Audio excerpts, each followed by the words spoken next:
Spokane, Washington, a city wrapped in trees and silence. The winters stretch like stories that never quite end. Summers flicker briefly like a match in the dark. And the people, especially those who've lived here long enough, have learned one thing well: don't talk about the night in 2000. The Lincoln Memorial High School gym looks brand new now. Brick red walls, polished floors, and banners that celebrate recent achievements flutter proudly. No sign, no plaque, no photographs mark the place where 5 teenage boys walked out of the locker room and were never seen again. You wouldn't know anything happened unless you felt it. The chill, the weight in the air, the way even the fluorescent lights seemed dimmer near the east hallway. Something was left unfinished. People here feel it, even if they don't say it. Back in 2005, the Lincoln Hawks were more than just a high school basketball team. They were the town's miracle. 5 starting players, each gifted, driven, and already local legends, had led their school to the Washington State Championship. That night, March 22nd, they won it all. The game was electric, packed bleachers, reporters scribbling every pass, every dunk. Parents screamed with pride. The final buzzer sounded with Lincoln up by 7. Kids rushed the court, tears, hugs, a moment frozen in time. But before the sun rose the next day, the 5 boys were gone. Aaron Bishop, 17, shooting guard. The leader, loud, fearless, a natural captain.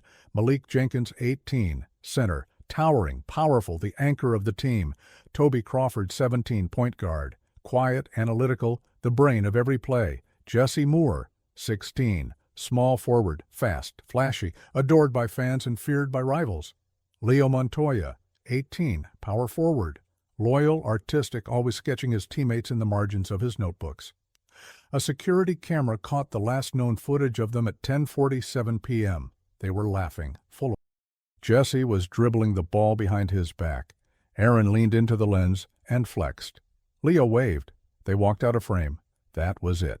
Their coach, David Peterson, said they had left together to celebrate. Some were driving home, others catching rides with teammates. But none of them made it home. Their cars were never found. Phones went silent. Backpacks, clothes, IDs, gone. Panic erupted. Search parties canvassed the town. Helicopters scoured the woods. Volunteers checked under bridges, along highways, inside abandoned cabins. Divers swept local lakes. Nothing.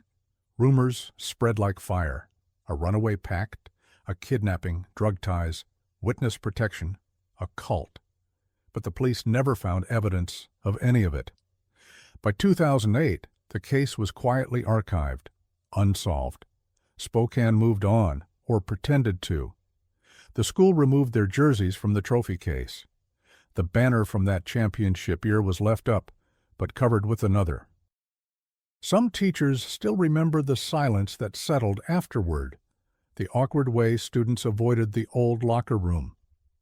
The door was eventually chained shut, supposedly for safety reasons.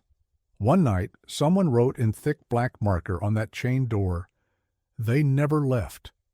The janitor painted over it before the morning bell rang, but the ones who saw it never forgot. March 22nd, 2025, exactly 20 years later. Lucas Ward didn't mean to find anything. He wasn't from Spokane. He didn't even like basketball. A 47-year-old retired sound engineer from Missoula, Montana, Lucas had moved to Spokane only 6 months earlier, seeking peace, slower days, hikes. That morning he'd taken a trail on Mount Spokane that no one really used anymore, too narrow, too steep, too full of fallen branches and whispering trees. He was halfway up when his knees started to throb. He sat down on a moss-covered rock, took a sip from his water bottle, and leaned back. Then he saw it. Something pale sticking out between roots a few feet off the trail. At first, he thought it was just trash, maybe an old napkin, but it had weight, texture. He stood, limped over, and reached down. A pair of red and white basketball shorts, faded, torn, stained by earth and time, but the logo on the side was still clear enough. Lincoln. Lucas froze. Inside the pocket was something folded. Paper? A wrapper? No, it was a Polaroid photo. 5 boys, wearing the same shorts, same red jerseys, laughing, holding a trophy. Behind them, a gym that looked eerily like the one he'd passed near the trailhead. On the back, written in shaky blue ink, "One of us stayed, the rest ran." He felt something shift in his chest, like a door cracking open after years nailed shut. He turned the items into the police. The front desk officer didn't even blink. "We'll file it," she said. Lucas asked if they'd call the families, or reopen the case, or send detectives. She looked away. Spokane had already made peace with its ghosts, but not everyone had. Miles across town, in a cluttered apartment above a laundromat, Jordan Hale was getting ready to delete an email account he hadn't used in years, until he saw it. Subject: evidence tagged, Lincoln 5, submitted to Spokane. Jordan stared at the screen. He hadn't heard that name, Lincoln 5, in over a decade, but it still hit him like a punch in the gut. He clicked the link, saw the attached photo, froze. Because there, standing just behind Aaron, was a face he knew better than anyone's, Leo Montoya, his friend, his classmate, and on that night 20 years ago. Jordan was supposed to be with them, but he wasn't, and he never told anyone why. Jordan Hale didn't like birthdays, not since 2005. He was 38 now, but he still hadn't stopped counting backward. Every year that passed wasn't just a reminder of getting older, it was a reminder of how long it had been since he last saw Leo. Since he heard that voice, that laugh, since the ground under his life cracked and never really stopped trembling. He sat at the edge of his bed in the dim light of a Seattle morning, holding his phone in one hand, his thumb hovering over the email again. Evidence tagged, Lincoln 5, submitted to Spokane PD. He hadn't opened that folder in years, the one labeled 2005.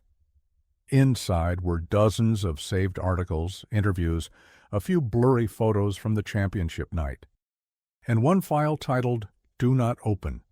He never did. Until now. Jordan had been working freelance for the last decade, blogging, editing, scraping by on contract jobs for regional outlets. His career had started with fire, writing viral pieces for independent investigative sites. But something had burned out along the way. Maybe the world changed. Maybe he had. Maybe he just never got over Spokane. The Lincoln 5 weren't just a local mystery to Jordan. They were his past, his people. He grew up 2 blocks from Leo Montoya. Their moms shared rides to school. Their dads worked the same shift at the paper mill until one of them lost his leg in an accident and the other one stopped coming home. Jordan and Leo used to walk home from practice together, bags slung over their backs, bouncing a basketball between them. Leo would sketch things, shoes, buildings, people. He once drew a perfect sketch of Jordan's shoes from memory and said, "You walk with your toes first, man."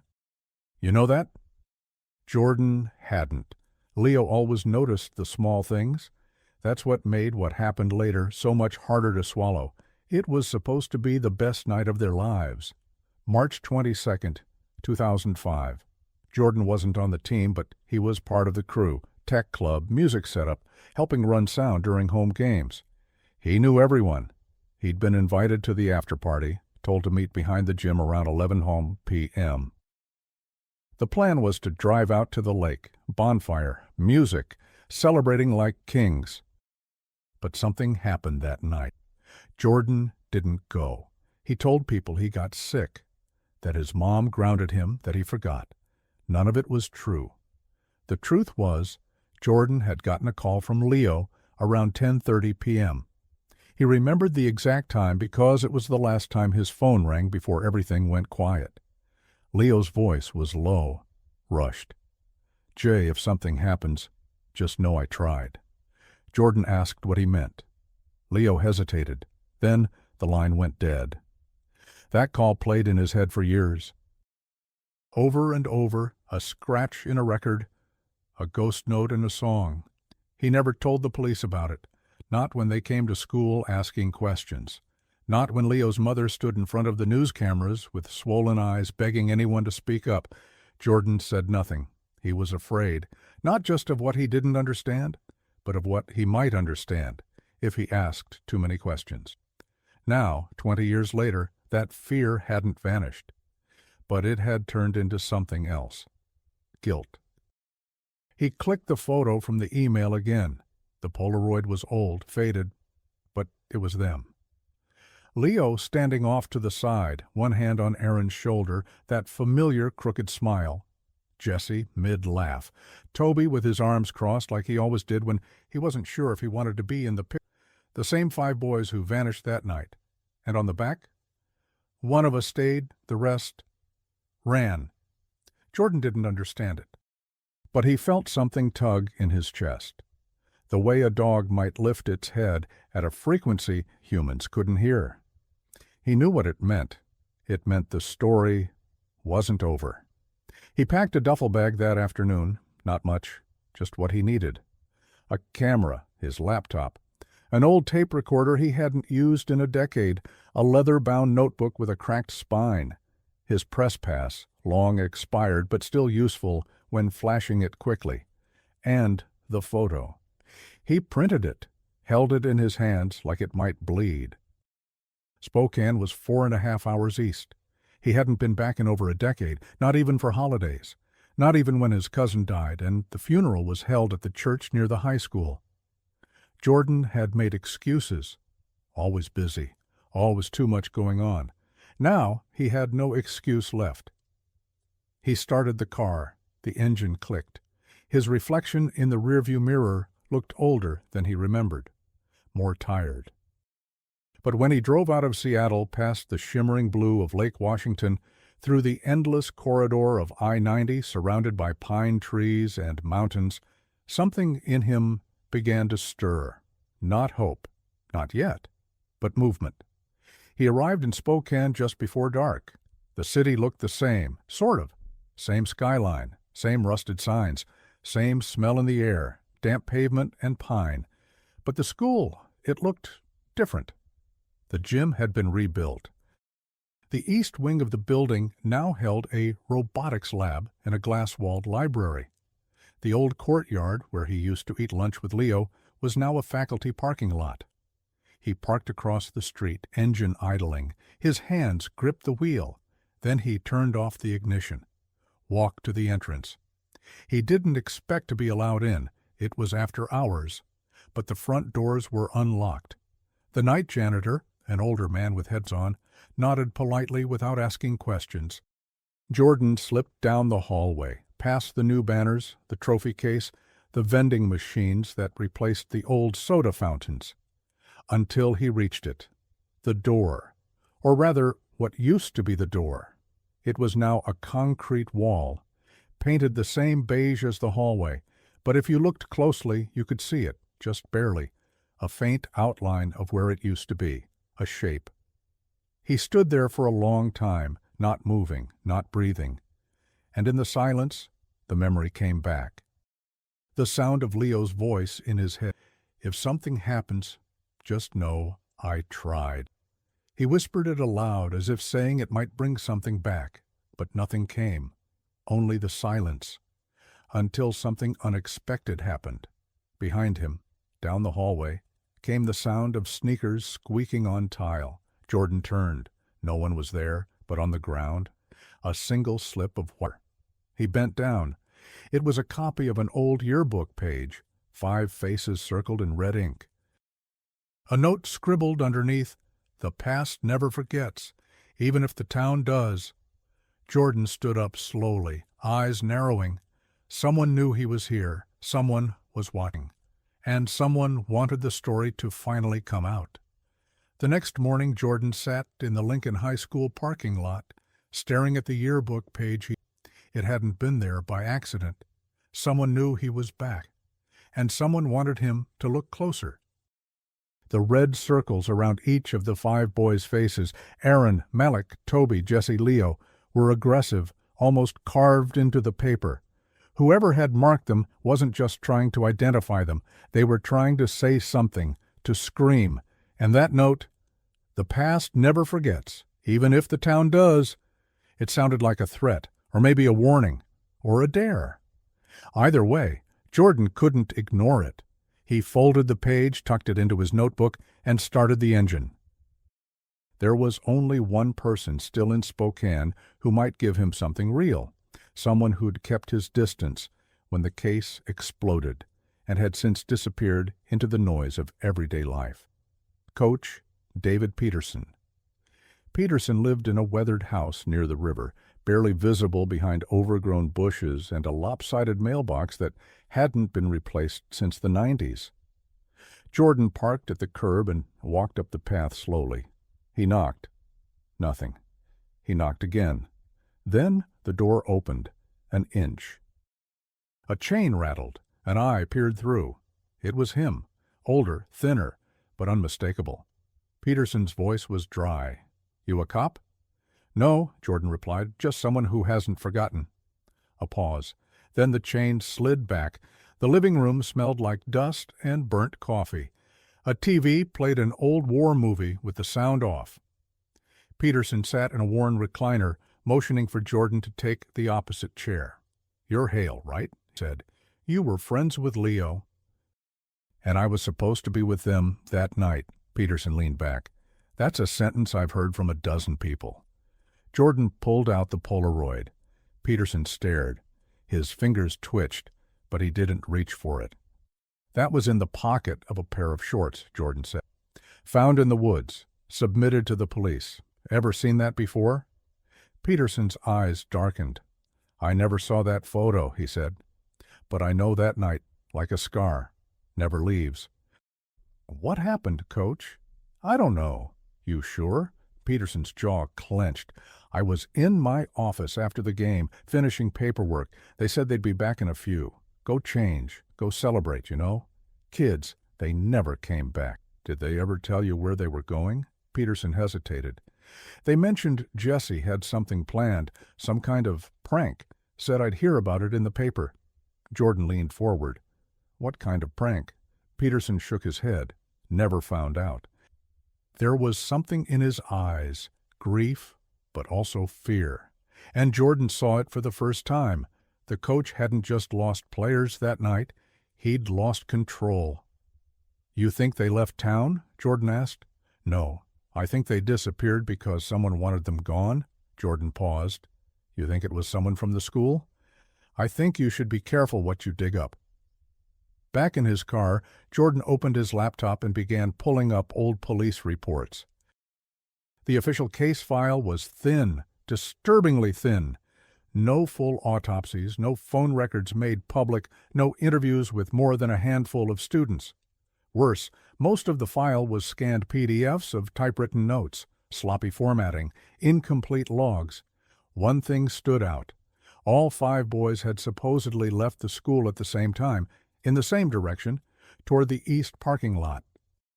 But in one early witness statement buried halfway through the scanned pages, someone said they saw Jesse heading back into the gym around 11:05 p.m. Jordan stared at the screen. That meant at least one of them had returned. He made a note. Then he did what he had avoided doing for years. He searched for Angela Morelli. She was Jesse's half-sister. They'd gone to Lincoln High together, and she'd been vocal in the first year after the disappearance. He remembered seeing her on the news, clutching a framed photo, her voice cracking as she begged anyone to come forward. But after that first year, she vanished from public view. He found her LinkedIn, a medical assistant, still in Spokane. He sent her a message. They met at a small diner just off Division Street. Angela arrived wearing scrubs, no makeup, and tired eyes. "You're Jordan," she said, sliding into the booth. "I appreciate you meeting me." She shrugged. "I'm surprised you reached out after all this time." I didn't know what to say. I still don't.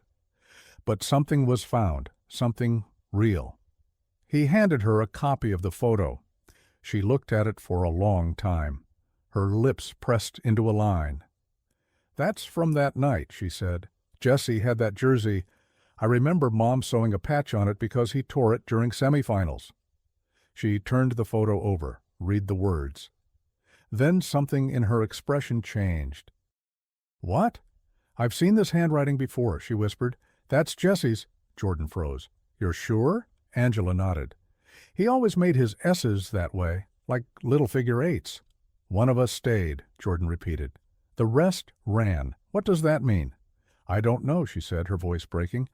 "But it means one of them was alive, long enough to write this." That night, Jordan sat in the motel staring at the ceiling. Everything was shifting. If Jesse had written that message, then at least one of the boys hadn't vanished instantly. Maybe others. Maybe they planned something, or were forced into something. He opened the police report again, cross-referenced the time. If Jesse was seen at 11:05 p.m., and the others were supposedly seen leaving together at 10:47, that left an 18-minute window, too long for a coincidence. He wrote it down. 10:47. All 5 boys seen leaving 11:05. Jesse seen re-entering alone. All 5 go missing. Something happened in that window, and someone knew. Because at 2:13 a.m. that night, a 911 call came in from an anonymous number. The log listed only 3 words before the call cut off. "Check the locker." That was it. Jordan slammed his laptop shut. He knew where he had to go next. Lincoln High was locked tight the next morning. Jordan walked the perimeter, looked for the custodian's car. It wasn't there. He waited. At 7:26 a.m., he saw her, Principal Darlene Wyatt, stepping out of her SUV. He walked up calmly. "Ms. Wyatt," he called. "Jordan Hale, class of 2005. She turned, squinting. "I remember you. What brings you back?" "I'm working on a piece about the team, the case." Her face stiffened. "I'm sorry, but the school doesn't comment on that anymore." "I don't need a comment," he said. "I just need a look inside the old locker room." She shook her head. "That's not possible." I know the entrance is sealed. I just need to see it. That's all." "You really think you'll find something after 20 years? Jordan didn't blink. "I don't think it's been 20 years for the people who lived it." She paused, looked over his shoulder. The campus was still empty. Then, quietly, she said, "You have 15 minutes. Then I didn't." The door to the old gym creaked when she unlocked it. The room smelled of dust and mildew. The walls still bore faint outlines of the banners that once hung, but the far wall, where the locker room used to be, was now just bricks. Jordan walked over, ran his fingers along the seams. There, at the base of the wall, half hidden behind a support beam, a vent, barely large enough to crawl through. He reached in. His fingers brushed something. Paper. He pulled it out carefully. It was a torn page from a composition notebook. And written in faded ink, just one sentence. "They said we had to leave or he'd be next." No name, no date. Jordan's heart pounded. Who was he? Who were they? And what were they so desperate to escape? He folded the page, tucked it into his jacket, and backed away. He turned to leave and saw the janitor standing in the doorway, an old man, thin, gray-bearded, staring. "You're not supposed to be in here," the man said.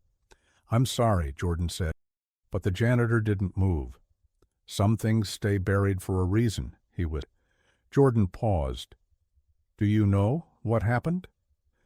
The janitor looked away. Then he said something Jordan would never forget. "They weren't supposed to win that night." Rose. "What do you mean?" But the man had already turned and walked away. The sentence haunted Jordan all night. "They said we had to leave, or he'd be next." He couldn't sleep.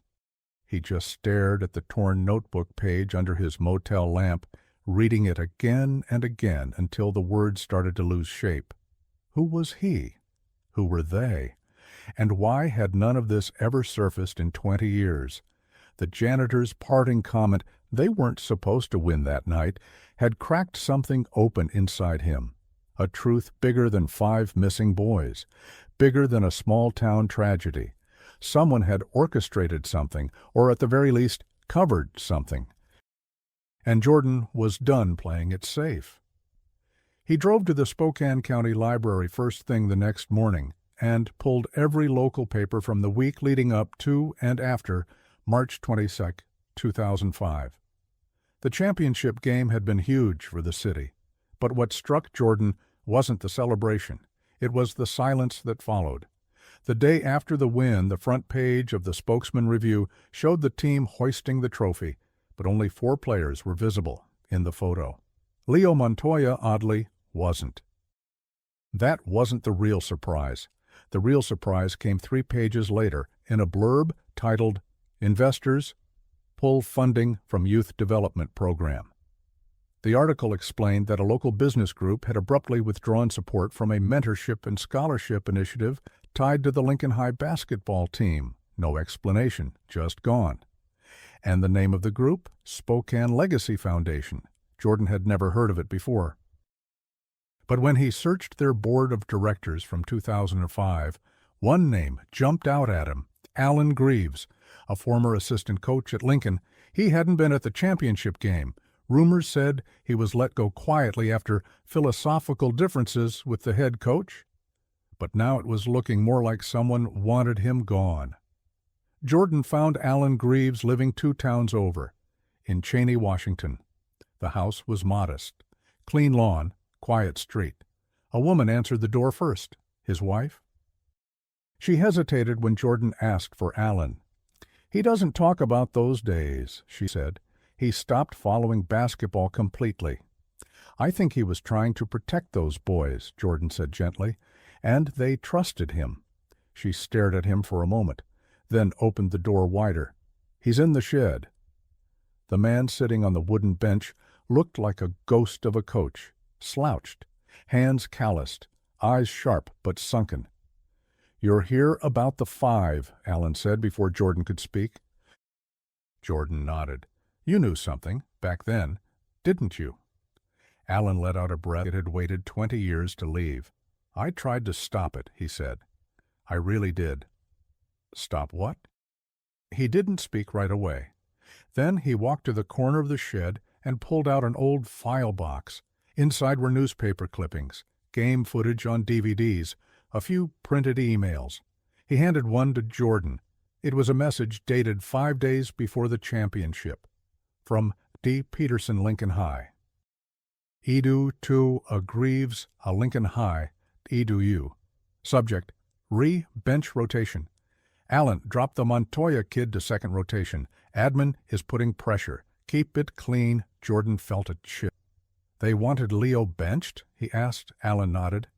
Leo was starting to ask questions about the foundation, about where the money from the mentorship fund was going. "He came to me with a list of names, students who applied but never heard back, even though they met all the criteria." "Did he think it was rigged?" "I think he knew it was." Jordan sat down. "You think the game was supposed to be lost?" Alan's voice was flat. "Let's just say the foundation had money on a very different outcome." Jordan blinked. "They bet against their own school." "It wasn't about the school," Alan said. "It was about control, optics, influence. And the kids found out, or were close to it." The pieces were falling into place, but with every answer came a dozen more questions. Jordan left the shed with Alan's permission to scan the files, but he knew one thing for sure. This was never just about 5 boys disappearing. This was about power, and someone had pulled strings to make sure no one ever knew. Later that afternoon, Jordan met again with Angela Morelli, this time in her apartment. She'd pulled out old boxes from her mother's attic, Jesse's notebooks, yearbooks, a team photo he kept in a frame. Jordan told her everything he'd learned: the forced benching, the gambling angle, the mentorship program. Angela was silent for a long time. Then she stood, walked to her kitchen, and returned with something small wrapped in cloth. "I wasn't sure if this was real," she said, "but I kept it." Inside was a key. It was in Jesse's shoebox, taped to the bottom. There was a note. She handed it to Jordan. It said, "If I don't come back, find the locker with the sticker." Jordan stared. What sticker? Angela bit her lip. Jesse collected band stickers, covered everything with them, lockers, notebooks, his skateboard. But there was one he made himself, bright green. Said, "Watch me bleed." That one he only used once. Jordan felt his heart race. And you think it was in the school? Angela shook her head. I think it was somewhere else. That night, Jordan drove to the one place no one ever checked, the old community rec center where the team used to train before the school got its gym renovated. It had been shut down in 2006 after asbestos concerns. The building sat at the edge of town, roof sagging, windows boarded up. Jordan slipped in through a broken side door. The air was thick with dust. He walked through the dark halls with only his phone light, past collapsed ceiling tiles and water-damaged posters. And then he saw it. A row of old lockers, rusted but intact. And one of them, just one, had a bright green sticker on the door. "Watch me bleed." Jordan inserted the key. It clicked. Inside was a backpack, and inside the backpack, a small voice recorder, a spiral notebook, and 5 student IDs, each one with a corner burned off, each one belonging to one of the Lincoln 5. Jordan didn't open the notebook, not yet. He just stared at the 5 student IDs lined up in front of him, each one burned at the corner, each one belonging to one of the Lincoln 5. It felt like he was looking at headstones. Then he picked up the recorder. It was old, scratched, but intact. The tape inside had a yellow sticker on it. Someone had written on it with black Sharpie, "If you're hearing this, it's too late." His hand shook as he pressed play. A burst of static, then silence, then a voice. "Leo." Jordan's throat tightened. "Okay," the voice said. "This is Leo Montoya. It's Tuesday. I don't know what time it is anymore. Maybe 11:30? We're in the rec center, in the back room. If someone finds this, we didn't leave because we wanted to." There was a pause. Shuffling in the background, then another voice. "Jesse." "We weren't supposed to win. That's what Coach said." Leo again. "We know. About the money, about the foundation. We found the accounts. We know who got paid to keep quiet." Got in, breathing heavy. "They told us we'd ruin everything if we spoke, that there's a bigger plan, that it's not about us, that we're disposable." Then Aaron's voice, sharp, angry. "They said they'd hurt our families if we didn't disappear. That it'd be easier if we made it look like we ran away." Static again. Then Toby's calm, controlled tone. "So we're going. We're leaving town, all of us. If you're hearing this, we made it, or we didn't. Either way, now you know." Leo again, voice shaking. "Jordan, if you ever hear this, I'm sorry I tried to call you. I wanted to say goodbye, but I thought if I heard your voice, I'd stay." Silence. Then Jesse's voice, barely above a whisper. "They're here." A door creaked, a thud. The tape cut off. Jordan sat frozen, the recorder still in his hand, fingers clenched white around the edges. He played it again and again, until the words began to echo inside his skull. "They told us we'd ruin everything. They'd hurt our families. Make it look like we ran away." This wasn't a mystery anymore. This was a cover-up, organized, funded, protected. And Jordan had just uncovered the first real evidence anyone had ever seen. He didn't call the police. He knew better.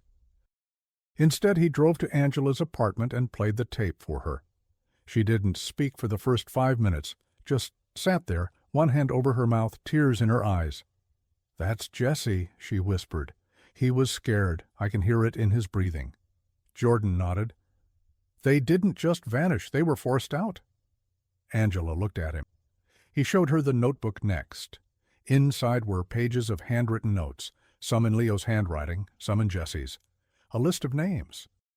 Amounts of money, timelines. One name kept appearing over and over again, Alan Greaves. But next to each entry there was a code, sometimes just a letter, sometimes a symbol. One stood out, G-XF. Angela pointed. "That's Jesse's. XF meant X factor, unknown variable.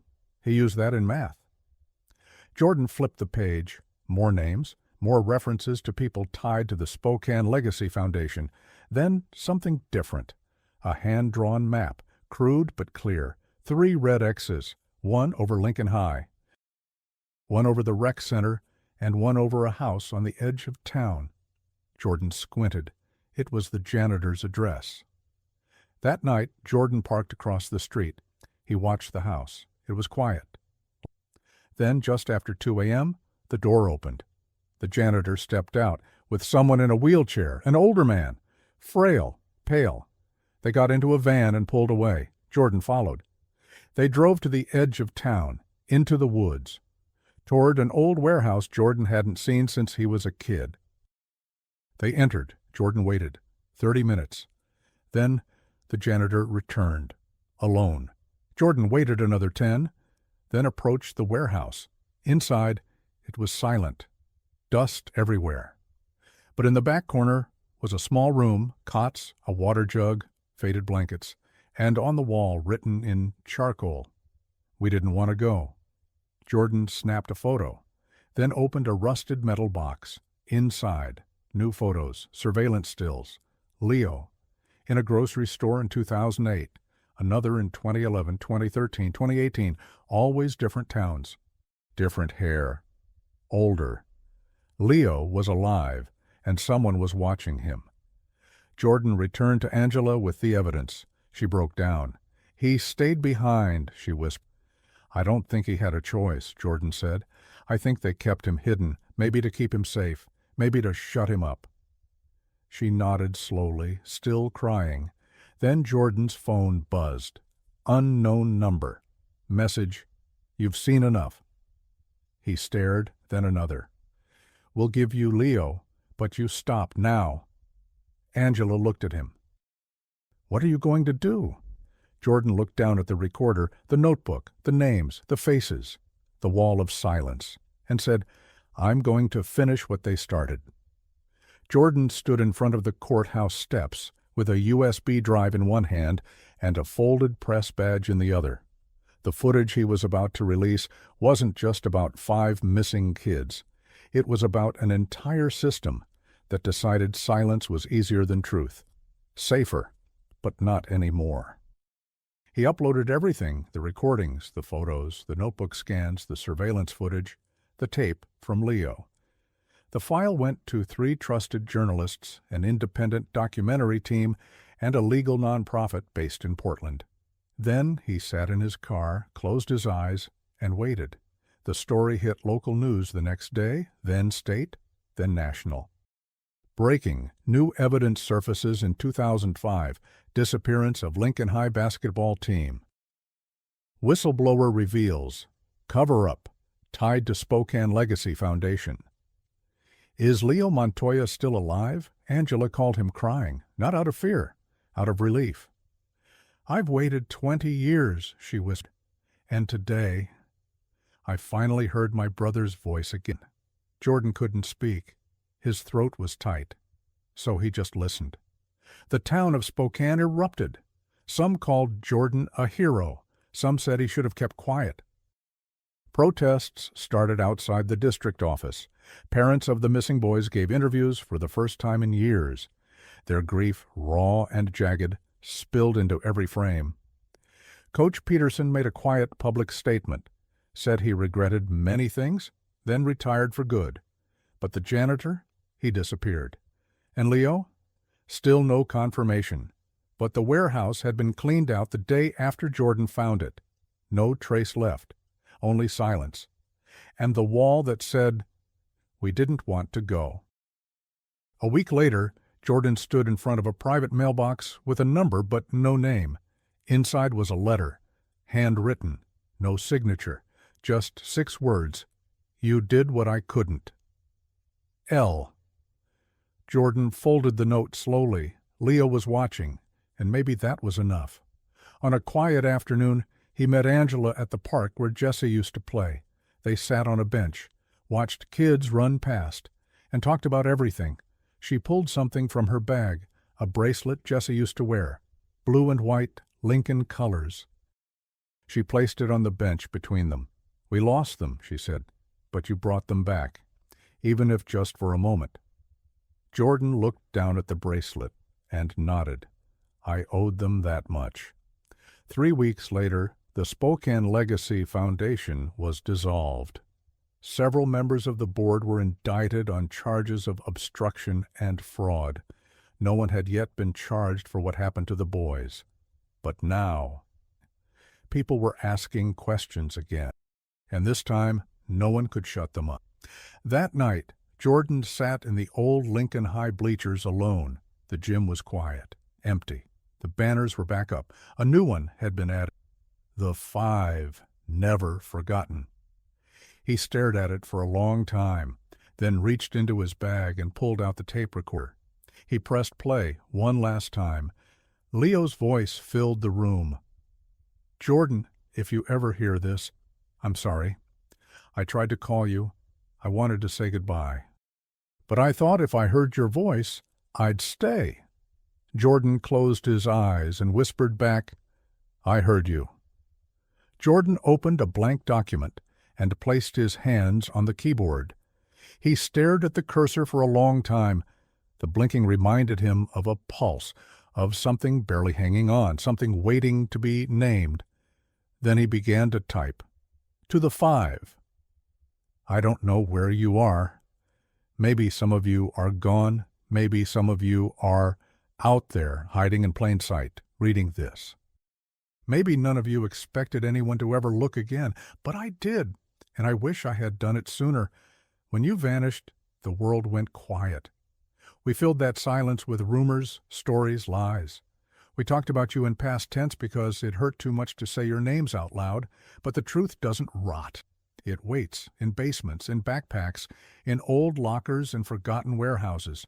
It waits in the ache of a mother's hands as she folds a jersey that hasn't been worn in 20 years. It waits in the hearts of people like Angela, like me, like anyone who once stood beside you and chose silence instead of courage. And when it comes back, it doesn't knock. It crashes. It changes everything. Jordan leaned back in his chair. His apartment was quiet. Dim light from the street cast lines across the floor. He thought about Leo, not just as a missing person, but as a kid who sketched shoes in math class, who cracked jokes under his breath during warm-ups, who once told Jordan, "I hope I never disappear." He had, but not anymore. The article went live the next morning. The response was instant. Thousands of comments, messages from people who remembered the boys, others who never met them but felt like they had. Donations poured into the victims' families. A petition started, "Reopen the case of the Lincoln 5." Within 48 hours, it had 150,000 signatures. By day 3, the governor issued a statement. "We owe it to these young men and their families to finish what should have been started 20 years ago." Jordan watched it all unfold from a distance. He didn't give interviews. He didn't go on TV. He just watched. Because this wasn't his story.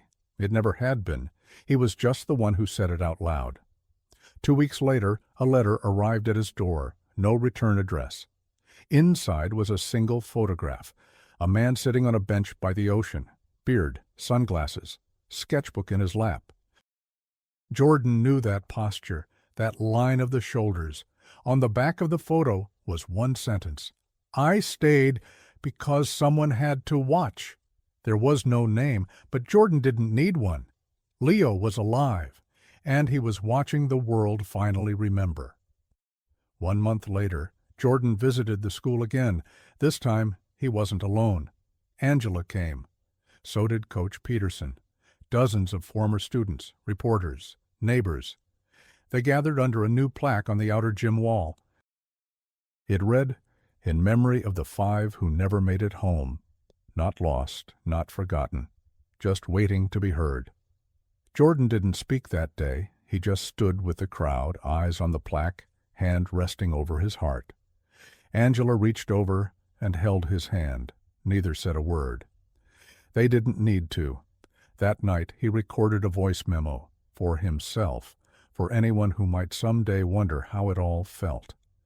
The thing about truth is, it doesn't make things better right away. It doesn't bring people back. It doesn't erase fear, but it gives you back your voice. And sometimes that's enough. Enough to break the silence. Enough to let the next person speak louder. He ended the recording, saved it, then sat at the window and watched the street outside. For the first time in a long time, he wasn't chasing the past. He was sitting inside it, owning it, letting it breathe, and from somewhere deep inside the words rose. They didn't vanish. They were erased. Now they're written back in,